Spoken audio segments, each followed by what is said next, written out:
ராமநாதபுரத்தில் பொதுமக்களுக்கு இடையூறு ஏற்படுத்தி அராஜகத்தில் ஈடுபட்ட தவேகவினர் 12 பேர் கைது செய்யப்பட்டனர். அவர்களின் காரும் பறிமுதல் செய்யப்பட்டது.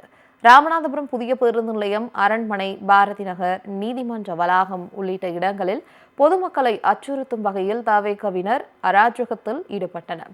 சொகுசு கார் ஒன்றில் திறந்த வாகனத்தில் கூச்சலிட்டபடி பொதுமக்களை அச்சுறுத்தும் வகையிலும் முகம் சுளிக்கும் வகையிலும் பயணித்தனர். பொதுமக்களுக்கு இடையூறு ஏற்படுத்தி அச்சுறுத்திய தவேகவினர் 12 பேர் கைது செய்யப்பட்டனர். அவர்கள் மீது வழக்கு பதிவு செய்த காவல்துறையினர் காரையும் பறிமுதல் செய்தனர்.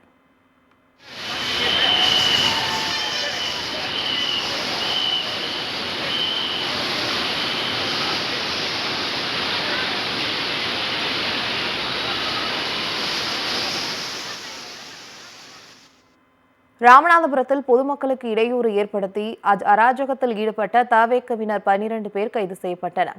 அவர்களின் காரும் பறிமுதல் செய்யப்பட்டது. ராமநாதபுரம் புதிய பேருந்து நிலையம், அரண்மனை, பாரதி நகர், நீதிமன்ற வளாகம் உள்ளிட்ட இடங்களில் பொதுமக்களை அச்சுறுத்தும் வகையில் தவேகவினர் அராஜகத்தில் ஈடுபட்டனர். சொகுசு கார் ஒன்றில் திறந்த வாகனத்தில் கூச்சலிட்டபடி பொதுமக்களை அச்சுறுத்தும் வகையிலும் முகம் சுளிக்கும் வகையிலும் பயணித்தனர். பொதுமக்களுக்கு இடையூறு ஏற்படுத்தி அச்சுறுத்திய தவேகவினர் 12 பேர் கைது செய்யப்பட்டனர். அவர்கள் மீது வழக்கு பதிவு செய்த காவல்துறையினர் காரையும் பறிமுதல் செய்தனர்.